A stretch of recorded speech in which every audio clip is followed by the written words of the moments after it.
family. Bishop Barner, thank you for having me here. Thank you for allowing us to do this, to put her to rest in fashion of the queen that she was.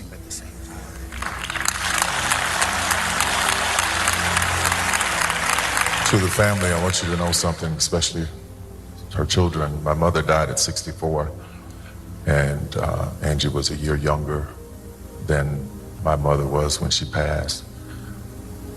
But in her song, she said, in time, it gets a little better. So my prayer for you is that time is kind to you. Everybody who came up here talking about Angie, I didn't know her like a lot of other people knew her. My experiences with her would be me going to a show or talking to her. I remember one time she was doing a show at the Civic Center, and I went to see the show, and she was telling me some things that were going on, and she's like, would you come on stage when I sing Brother? I was like, yeah, absolutely. So I'm there, and she's singing the song, just singing her heart out and her soul. Got a text from video from Taraji P. Henson. She was saying, let me tell you a story about Angie. Then I started hearing all these stories about her. Taraji said she had just done Baby Boy, wasn't really super famous, and she heard that Angie was at a club, and she went to see her at the club, and Angie didn't perform, but she came out, and she was like, whoa, I'm so sorry, I came to see you. And she's like, the promoter ain't have my money, so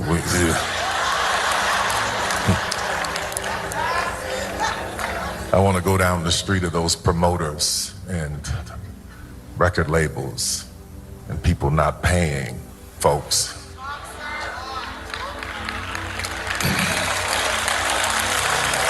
But anyway, Taraji said she took her in the corner and she sung a song for her in that club. That's the heart of a person. That's the soul of a person who cared about her fans, who cared about getting paid. You know, I was being interviewed by this woman once, and she was telling me, she's like, Tyler, I just want to tell you, I can always tell when they're going to go left, because the interview starts, all these questions, and then it's like, you know, the black women in your movies, do you portray them? It's such negativity, and they're always going through something, and they're always, and just a black woman. I asked her, I said, you ever been through something? She's like, my life is great. I have a great husband, my kids are great, everything's wonderful. I said, God bless you that you can live a perfect life. That's wonderful. Then I turned to her and I asked her, I said, how old are you? She said, 25. I said, baby, keep living. But I look at these young folks who are living these lives and they think that it's supposed to be the way that it is on Instagram, and they're forgetting about the people who have paved the way for them to be in that situation. They're forgetting about the women like Angie Stone, who's been in the business all of these years. You're gonna forget about what she did, all of the people that she put on and helped. So you gotta go through something to write a song like $20. Because in it she says, what you know about being poor. She don't say poor, she says poor. What you know about having to borrow from the neighbor next door. These are her words. What you know about bumming rides. What you know about having to swallow your pride. And this is the part of the song that got to me when she said, what do you do when you're through? When you're always helping people and nobody is there for you. Y'all gotta forgive me because I'm angry at the way she was treated. I did not know all the things that she was going through. Recently, I found out, because I'm not on Instagram. I'm not being hooked and manipulated by an algorithm telling me what to think and how to feel. So I don't see everything. But to think that this woman was in the business for all of these years, and there's a difference between performing because you want to and performing because you have to.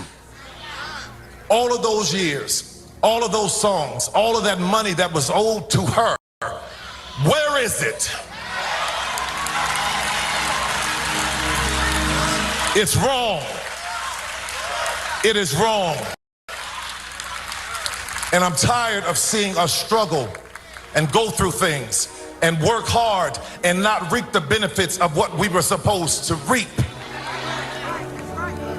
But you got to be careful when you start mistreating people, especially children of God, because the Bible says, touch not my anointed and do my prophet no harm. And I'm going to tell you something. This woman was a prophet.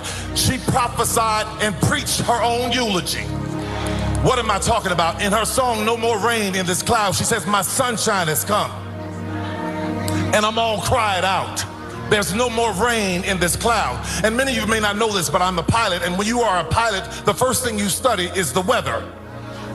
And I learned about clouds, and what a cloud is particles, air and particles. And when the rain gets in that cloud and the particles get too heavy, it becomes to rain. It drops to the ground. It falls. It is just like our souls. We hold so much in. We hold so much pain. We hold so much that it has to come out of our eyes as tears. But the beauty of what she was talking about is when a cloud has no more tears, it dissipates. It's gone. But if you listen to that song again, there's a part that I want you to really, really listen to. She said, what goes around comes around. What goes up must come down. The things you do come back to you. And then she said, y'all believe that? She was preaching, y'all. I can take you to the word where in Galatians it says, be not deceived. God is not mocked. That a man soweth, he shall also reap. This woman sowed good things to people. She sowed kindness to people. She sowed joy to people. She sowed love and her voice to people.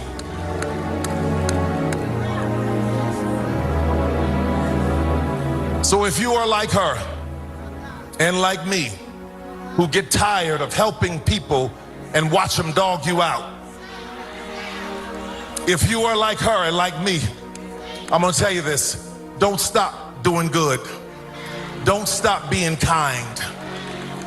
Be not weary in your well-doing, for in due season you will reap a harvest of blessings. God bless you, family. God bless you, Angie. My heart, my soul is with you. I'm so glad that there's no more rain in your cloud.